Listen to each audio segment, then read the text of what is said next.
रवनीत कौर जो पंजाब के फिरोजपुर जिले की रहने वाली थी और 2009 में यह फिरोजपुर से ऑस्ट्रेलिया जाती है। नर्सिंग की पढ़ाई के लिए ऑस्ट्रेलिया आने के बाद यहाँ ये जसप्रीत सिंह से मिलती है। रवनीत कौर और जसप्रीत सिंह एक दूसरे से प्यार करने लगे और फिर 2013 में दोनों परिवारों की आपसी सहमति से जीरकपुर में उनकी शादी हो गई। अब ये दोनों एक दूसरे के साथ ऑस्ट्रेलिया के गोल्ड कोस्ट में रहने लगते हैं, जहां 29 फरवरी 2019 को उनके घर में एक लड़की का जन्म होता है।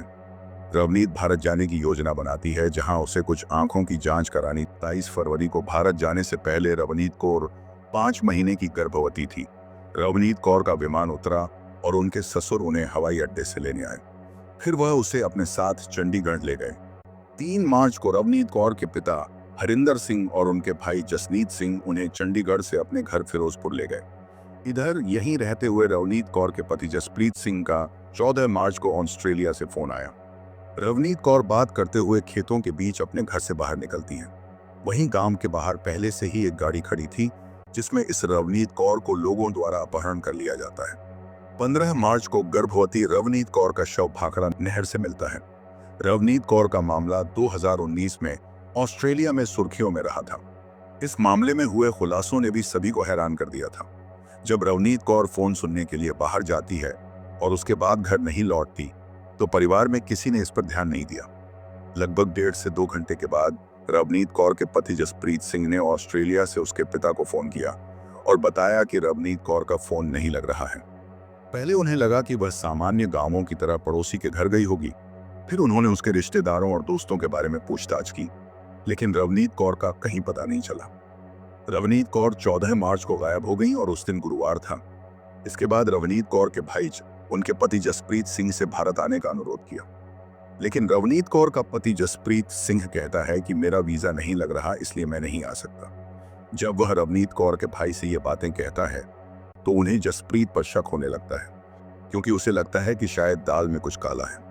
उसी शंका को दूर करने के लिए रवनीत कौर के परिवार वाले ऑस्ट्रेलिया में रहने वाली रवनीत कौर की दोस्त को फोन करते हैं। फोन करने के बाद उसने जो खुलासा किया, उसे सुनकर सभी हैरान रह गए। उसका कहना है कि कई दिनों से रवनीत कौर और उसके पति के बीच किरणजोत नाम की लड़की को लेकर काफी झगड़ा चल रहा था और इस किरणजोत लड़की के साथ कई दिनों से उसका अफेयर चल रहा था। इसलिए उसने यह भी बताया कि किरणजोत लड़की उनके रेस्टोरेंट में काम करती थी, जिसके बारे में उसकी पत्नी को पता चल गया था। रवनीत के परिवार ने यह बात पुलिस को बताई तो पुलिस अपना काम शुरू कर देती है। तब पुलिस को पता चला कि किरणजोत कौर रवनीत कौर के भारत जाने से 1 सप्ताह पहले भारत आई थी। वह रवनीत के लापता होने के 1 दिन बाद 15 मार्च को वापस लौटी थी। पुलिस ने अब किरणजीत की बहन तरनजीत को रिमांड पर लिया और उससे सख्ती से पूछताछ शुरू की, और जैसे जैसे और खुलासे होते गए, यह मामला और भी उलझता गया। दरअसल रवनीत कौर के अपहरण की योजना 26 फरवरी को उनके पति जसप्रीत सिंह और किरणजीत कौर ने बनाई थी, जिस दिन रवनीत कौर को हवाई अड्डे पर उतरना था, लेकिन उस समय उनके ससुर उन्हें लेने के लिए हवाई अड्डे पर गए थे, तो वो प्लान वहीं खत्म हो जाता है। फिर उसके बाद वो दूसरा प्लान बनाते हैं, प्लान बी। 14 मार्च को जसप्रीत सिंह रवनीत को फोन करता है और उसे वीडियो कॉल करने के लिए कहता है। गांव की फिरनी की ओर पहले से ही एक गाड़ी तैयार थी, जिसमें किरणजोत कौर थी। जब रवनीत कौर उस गाड़ी के पास पहुंचती है तो उसका सपति जसप्रीत सिंह उससे कहता है कि इस गाड़ी में किरणजोत कौर है जो तुमसे बात करना चाहती है और तुम्हें गाड़ी में बैठकर उसकी बात सुननी चाहिए। अब इस गाड़ी में किरणजोत कौर के साथ उसकी बहन तरनजीत कौर और 2 अन्य लोग थे। अब यह पता नहीं चल पाया है कि वह गाड़ी में अपनी मर्जी से बैठी थी।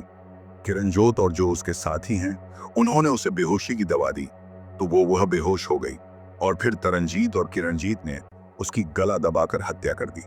हत्या करने के बाद उसके गांव से 200 किलोमीटर दूर उसका शव पटियाला की भाखड़ा नहर में फेंक दिया। जसप्रीत सिंह की वीडियो कॉल अभी भी जारी है और वह अपने फोन पर वीडियो कॉल के जरिए पूरी घटना को देख रहा है। अब किरणजोत कौर इस घटना को अंजाम देने के अगले दिन यानी 15 मार्च को ऑस्ट्रेलिया के लिए रवाना हो जाती है। इस घटना के 10 दिन बाद यानी 25 मार्च को रवनीत कौर की लाश भाखड़ा नहर में मिली। यहाँ मैं आपको बता दूं कि एक नहीं बल्कि 2 हत्याएं हुई थीं। अब पंजाब पुलिस अपनी पूरी जांच कर चुकी थी और सारे सबूत इकट्ठा कर चुकी थी, और इसके बाद अब ऑस्ट्रेलिया की फेडरल पुलिस के साथ मिलकर मामले को आगे बढ़े। इसके बाद वे ऑस्ट्रेलियाई पुलिस से जसप्रीत सिंह और किरणजीत कौर को भारत भेजने का अनुरोध करती है। अब ऑस्ट्रेलियाई संघीय पुलिस भी आती है और अपनी कार्रवाई शुरू करती है। इसके बाद इस मामले में क्या हुआ और जसप्रीत सिंह और किरणजोत को क्या सजा मिली या वे आज कहाँ रह रहे हैं, इसके बारे में इंटरनेट पर कोई जानकारी नहीं है। अगर आपके पास इस मामले के बारे में कोई अन्य जानकारी है तो आप कमेंट में बता सकते हैं। बाकी वीडियो बनाने का मकसद सिर्फ आपको जानकारी देना था, ना कि किसी को ठेस पहुंचाना था।